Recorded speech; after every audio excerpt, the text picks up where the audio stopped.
Good morning, friends of the channel. The Christmas holidays are approaching and we're here to give you our tips. That is, our ideas to make sure everything is, first and foremost, handmade, low cost, and if possible, upcycled.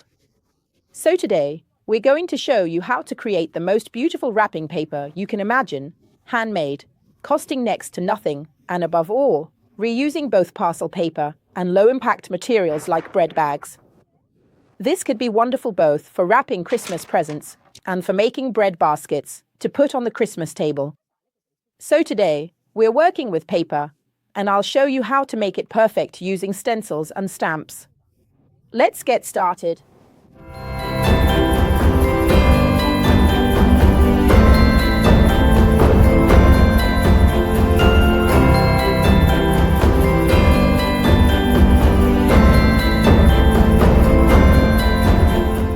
Start with the bread bags. These should be the 5-kilogram bread bags. You can go to shops that sell supplies for bakeries or ask your baker if they can sell you a few. They cost very little. They are perfect both for making lovely bread and breadsticks baskets as a Christmas table centerpiece or even just for placing your presents. You know those presents that don't really have a proper shape, like a soft toy or those things that when you wrap them end up all lumpy? Well, a large bread bag is perfect for that. Here, I keep one large, while I make the other one a bit smaller, because if I have a table, I'd end up with too many folds otherwise. I take a ruler and cut off about 25 centimeters. I cut well, so at least I have a nice stripe. And voila! I want to make this bread bag quite neutral, because I don't know what my Christmas table will look like yet, but I was imagining a nice polka dot and my stencil with the words Merry Christmas written on it. This way I'll have a fairly neutral texture, and the words Merry Christmas will look great. Why am I telling you to make them customizable? Because it's always lovely at Christmas to set a table that's more thoughtful, more cared for. If you already have an idea of what your tablecloth will look like, you've got it easy, because you know that Magic Paint has loads of stencils, even in different patterns like the polka dots one we'll use in a bit, various types of checks, and even Argyle. Actually, these are patterns that work really well for this kind of table. But today I'm going with polka dots. You can do something really precise by filling in every single little hole in the stencil, or you can make it more freeform, like just doing a polka dot here and there. The method to use for this technique is always the same. You take a tiny bit of paint, drain it off on a cardboard on the side, then pick it up and dab it on. I'll finish the whole first part and show you how it's coming along. The result will be very delicate because I chose Rocher, that is, a very delicate hazelnut colour. And voila! Small polka dot that create a texture. Now I'm putting it back because I'm obviously going to finish the envelope. It must be a job well done for Christmas lunch. So I do it like this, I reposition it, I finish off the first part. Also, remember that this bread bag will have a bottom that you won't see, and there will be folds. So if you want to avoid going all the way up here, you already know you'll be folding it. However, the part that is visible needs to be done well.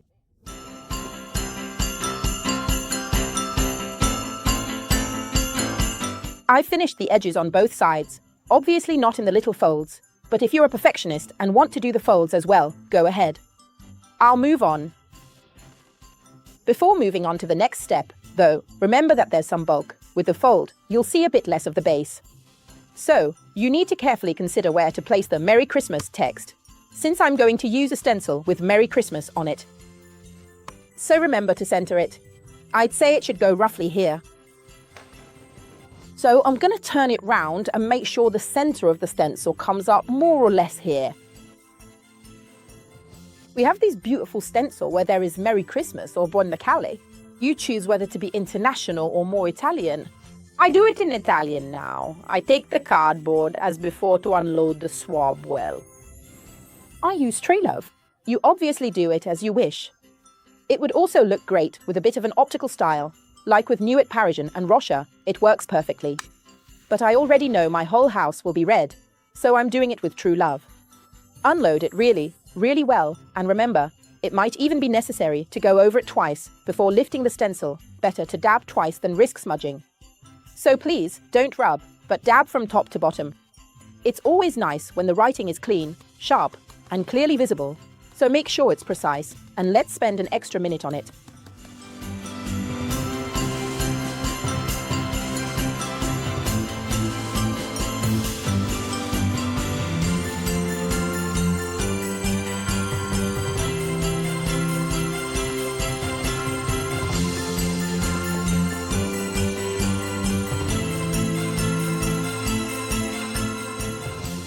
I've let the writing dry quickly, but I'm going over it a second time because I want it to be nice, precise, and well-defined. So, second coat. There we go, second coat done, and let's see how the writing turned out. Merry Christmas! Now I'll turn it over and do the same on the other side. Around the Merry Christmas stencil, I've decided to make a circle. If you have a plate or a mold like this, feel free to use it. This is a base from the wood bent mold and I can reuse it.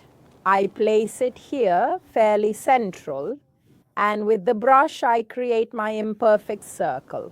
I don't want a perfectly flawless circle, quite the opposite in fact. So, as you can see, I do it with the brush, going around, and even if the edges aren't perfectly precise or solid, even better, it's handmade and it should be a bit rough. Voila.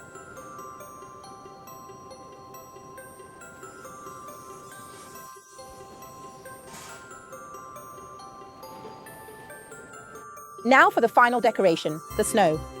Using a fine-tipped brush and clear sand, my ivory color, I'll add snow to the Merry Christmas writing. Obviously, this is optional. If you want to do it, great. If not, don't worry about it. Always carefully measure the size of the tip to see if it's suitable. For me, this is a number 6 and it's absolutely perfect. I'm making a very small pile of soft snow right on the letter.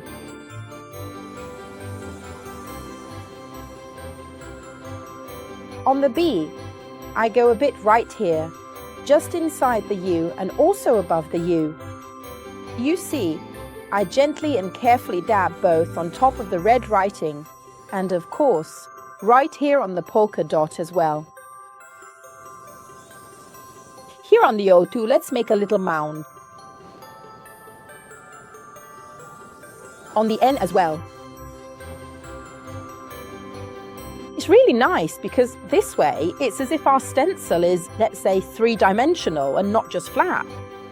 With our Lucky Forest and a size 6 round tip brush, I make the leaves around the circle. Obviously, everything I'm doing is just to give you an idea, it's not mandatory. I'm actually creating the shape of my leaf because I want it to be really detailed and of course, remember we're working on bread bags, so it's not absorbent. So please, be careful that it doesn't run around the edges. Look how cute they are! The little leaves are done quite randomly, you know, without worrying too much about the size or shape. You can also, for example, skip one every now and then to make it look even more handmade, and then here, for instance, just do one. I'll carry on all the way round the little circle, and in a moment I'll show you how it turns out. Beautiful and finished. The infamous big bag. Perfect for when you're giving pajamas, socks, or pants as a present, because don't tell me that's not the most popular Christmas gift, all right. So, this one will be more masculine, and on my bag I'll use this Argyle stencil, or Argyle. It depends a bit on how you say it. Maybe Argyle is actually more correct. I've already tried it, of course, on the other side, and now I'll show you how it looks on this side. I'll position it. Again, Lucky Forest, because it's such a beautiful green for this kind of project, and really elegant. This time I'm using the oval 30 brush because it's a bit quicker. I make sure to dab off the paint really, really well, because with such a big brush I absolutely risk drips. And now, be careful, because you can use a bigger brush if you have a bigger stencil, yes, but it holds more paint. So you need to dab it off even more thoroughly.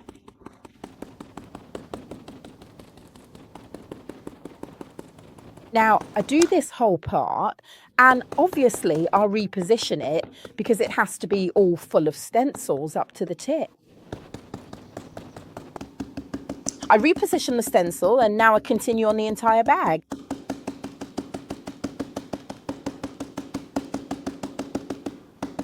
I also finished the repositioning. Let's see how it came out. Voila. On our beautiful bag, on which I have finished my basic stencil, I put the words Merry Christmas, but I do it with the shadow, so I think in reverse. I start with the black first. I position the stencil. I try to center it enough. And I start by carefully taking the Nuit Parisienne, my stencil brush. I carefully drain some of it and make the base. A subtle shadow will remain.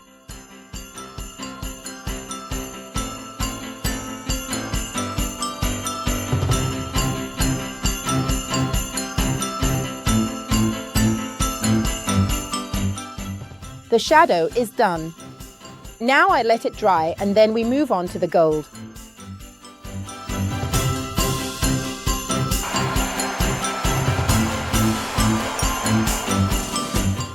The stencil is dry, so I reposition the stencil. The important step you need to watch closely right now is this one. You see, I'll put the stencil back and I see the black again. At this point, to make the black become a shadow, I need to move the stencil slightly, just a bit higher, so up and to the right. This way I'll extend the writing. The black will simply remain as a shadow and the gold writing will come out. Make sure you're always very precise without moving the stencil.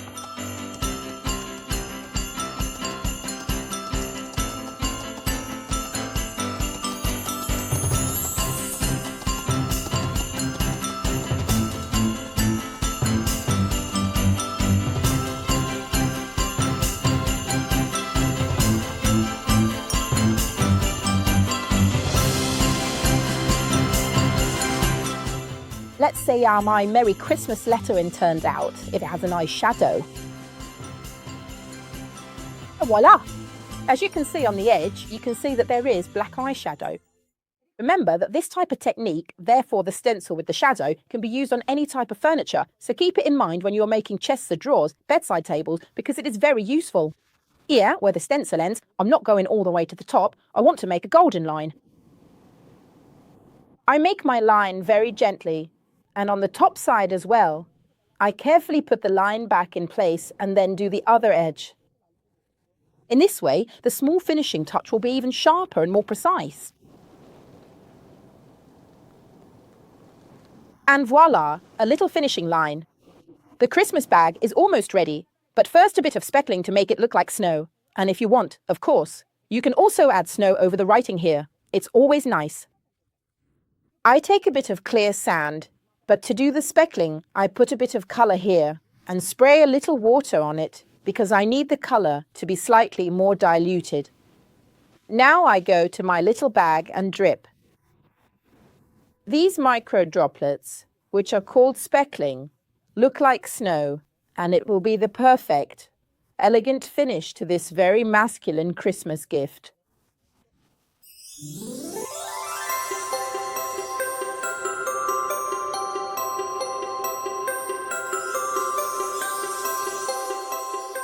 A little drop of snow here too, like before. The brush is always a 6-tip, the colour is always clear sand. I have almost finished my snow. And voila! I wanted to make it a bit more fun and not too serious. So this will actually be the big bag for the Christmas present, while this one here will be the breadstick bag for the Christmas table.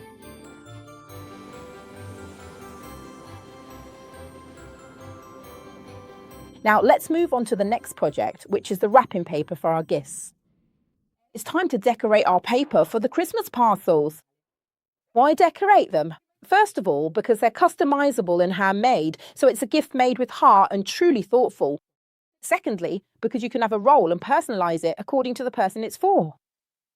Thirdly, and not least, it also costs less. So you can take a roll of Havana paper like this and personalize it whenever you like. You can also use recycled paper, but we'll see that in a moment. Now I spread out the piece of paper according to how much I need and cut it so that I have the perfect surface for the parcel I need to wrap. More or less, this is the surface. Now I cut. Let's start with gold.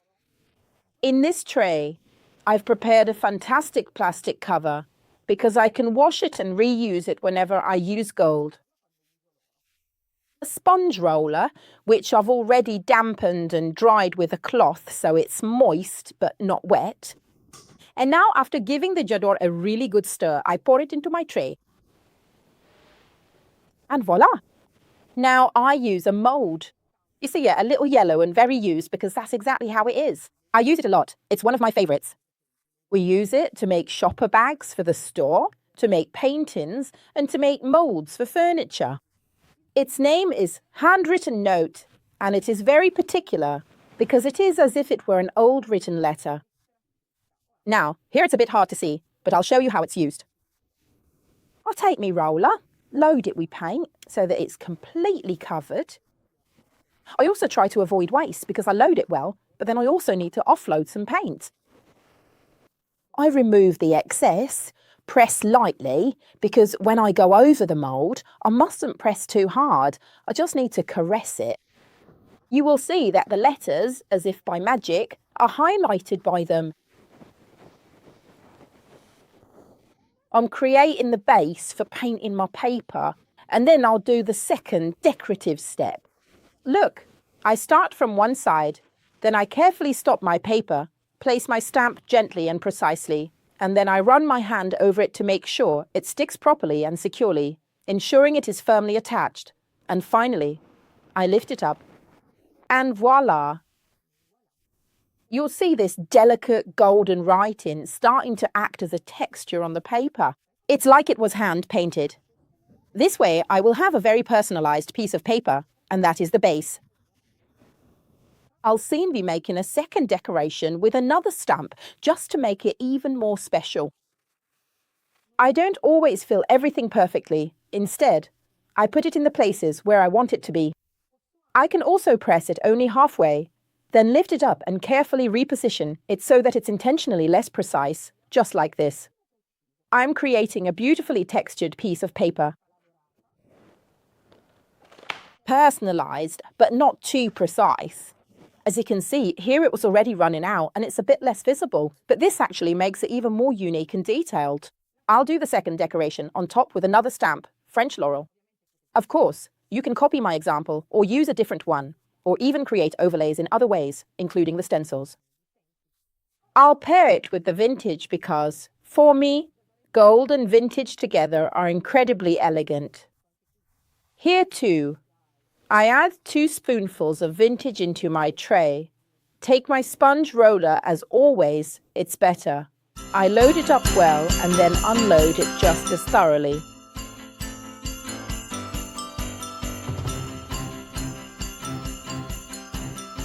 It's absolutely crucial that there's very little colour on my sponge roller. And now I go over my stamp, which I've already made adhere here. I gently roll it over the design, like this. I know it might seem like very little to you, but stamps need just a tiny amount of product to work well. And now I spread it over the surface, like this. We press lightly to make sure the stamp sticks well. And then I lift it off. As you can see, the brown decoration stays on top of the gold part and looks really, really elegant. It truly looks timeless. I'll keep going and place it in an X pattern like this.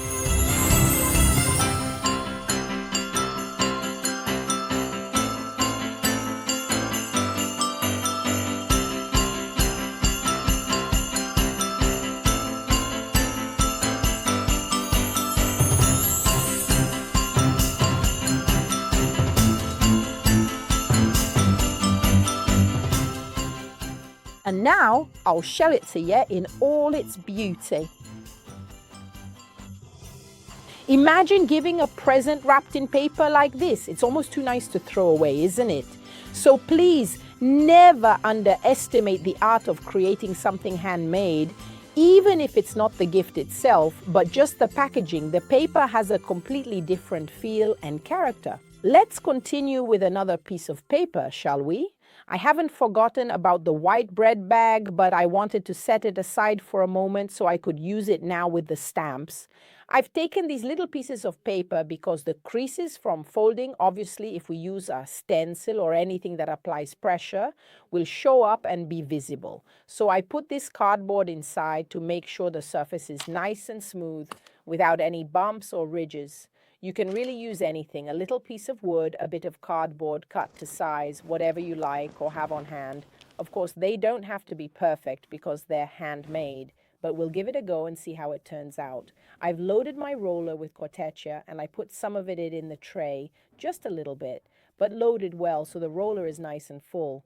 And I run it over this beautiful mold that creates a damask effect, slightly worn and textured. It's a very modern kind of damask. And I use it to create the base, this time a bit darker.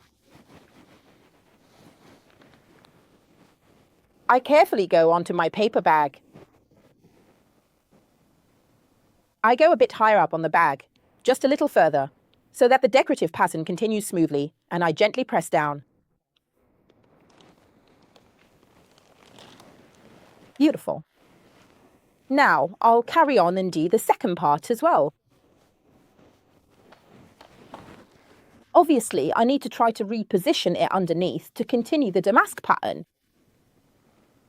So I'll position here. Here, right?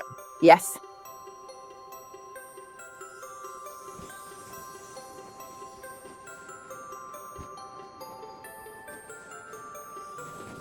I press down gently and then carefully lift. Now, I take the second stamp, which is the gold one, and I load it very gently because I tend to unload a lot of the paint. There really needs to be only a little amount of gold used for this step. And I don't use the entire stamp.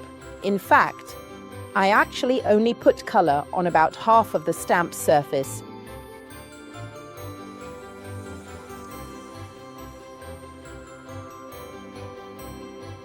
A first part here, gently and carefully, and a second part here, as you can see.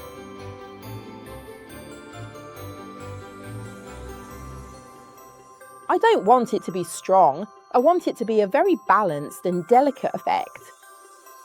And as you can see, even in the light, you can notice the two decorations. This is an effect I really love, and I feel like doing it on a piece of furniture as well. I'll do it soon. For the last part, I want to teach you how to use a special stamp. It's called Sweet Blossom, and it's special because, looking at it like this, you can't immediately make out the details, but there are some flowers that look more like a blotch and others that seem more defined. This is because there are 3 different stamps to layer, first 1, then 2, then 3, which create, from the background to the brightest part, using 3 colours, the real flower. Now, I'll show you how to use them, because when you take our stamp and open it, you need to be careful. It might seem like these stamps don't stick well to the plastic, but there's a simple reason for that. They have this little film on the back. The protective film isn't very visible, but it needs to be removed, otherwise they are not adhesive. Look, this particular stamp is special because, as you can see, it has numbers here. For example, here it says B2, which is the second placement. Here, for example, there's A1, B1, C1, then there will be A2, B2, C2, and also the third one, which is for overlapping. As you can see, there are squares, and these squares will help me create the design for the first time, and also to replicate it the second time. These are B and C1, and I've stuck them on like this. Here I've placed the leaf starting right from the edge, the first flower, the second part of the leaf. As you can see, it continues, and another flower placed over here. Obviously, when I remove them, I'll take away the first 3 flowers and put A2, B2, and C2 in the exact same place where the first set was. Let's start with the first print, which we'll do in gold. We'll use gold because the base of this print needs to be light to give the background tone, the brightness. It really needs to be nicely pressed and full.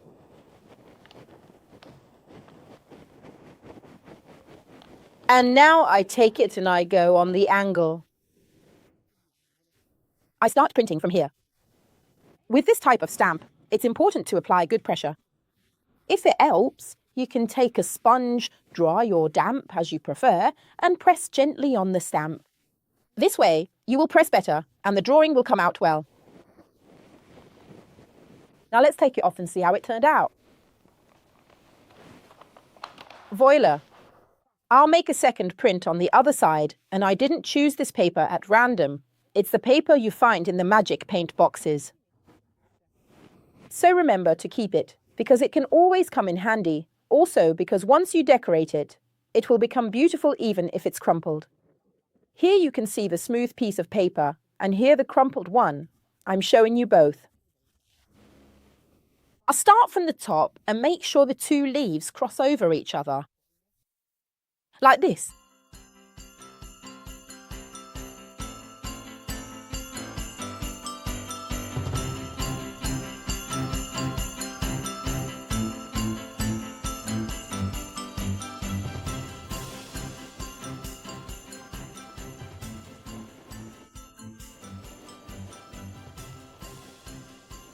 And now let's move on to the second step. This is the second, C to be exact, and you can see the little shape underneath. So when you go here and stick the second flower on, you will be perfectly the same as before because the shape remains. This is the second one, which is this one. I'm taking it off. And here too, as you can see, you can actually see the shape underneath as well. And voila! And then, at this point, we remove the largest flower, which is this one.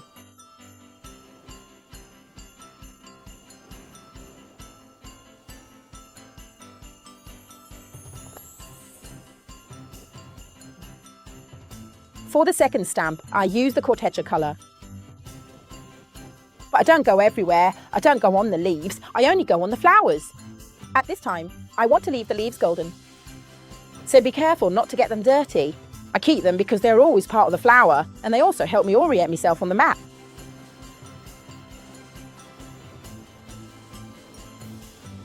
And 3. And now I'm going to layer the stamp.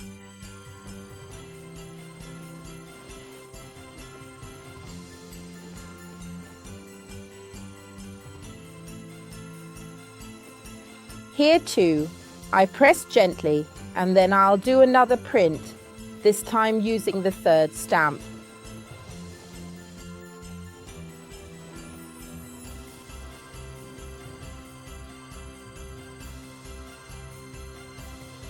For this last round, we remove this flower and put this one on.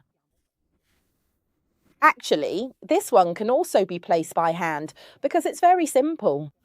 Only one of these 3 flowers have this roof. I rest it here for a moment, go over it with the black, which is the darkest colour, and now I'm going to layer it like this.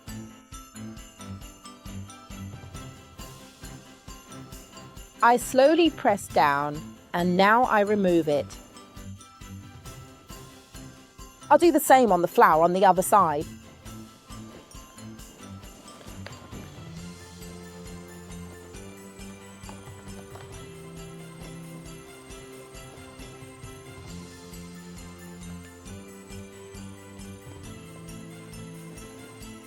I press it and then, voila, it's done. Of course you can choose whichever colours you like, and in this case I've chosen gold, a brown as an intermediate, and black to make the finish look very elegant. The golden stamp, always with the beautiful, definitely one of my absolute favourites, used to fill in some areas.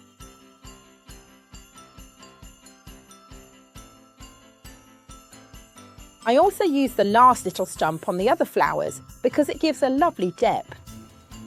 Here it is. Turn the other way round. Actually, I turned it out this way, you see.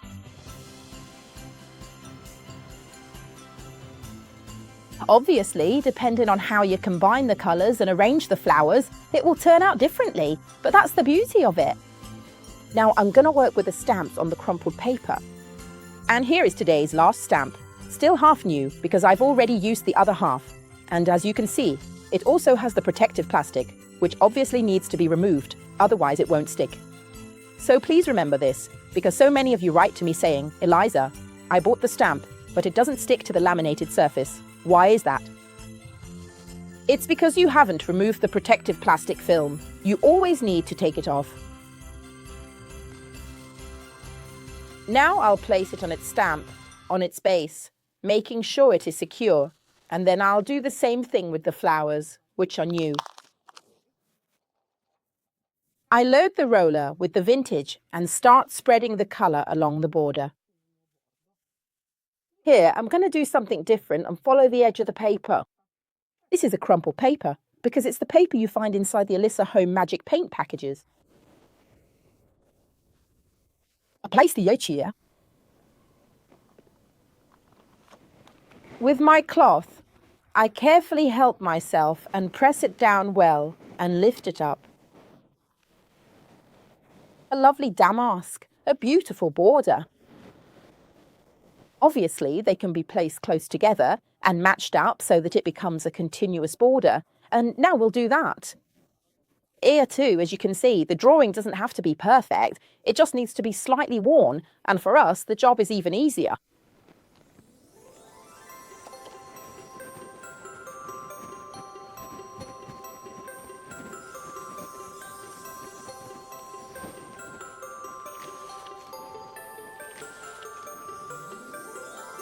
I'm doing the last piece.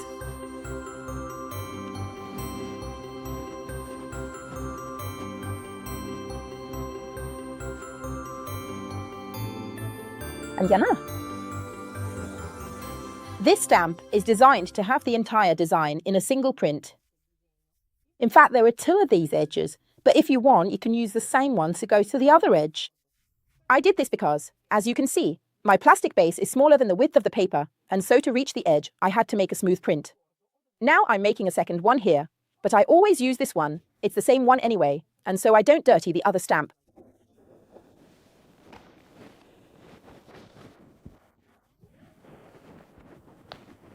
And look how beautiful it is when it is placed next to the first one.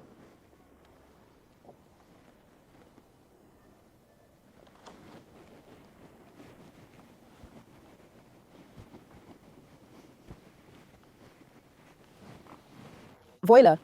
Very special. Now I continue and finish the side. Here is the last stamp, right here. Sama. Now I'll show you the last step. That is the flowers that I place at the center. These flowers should be placed exactly in the very center of the overall decoration.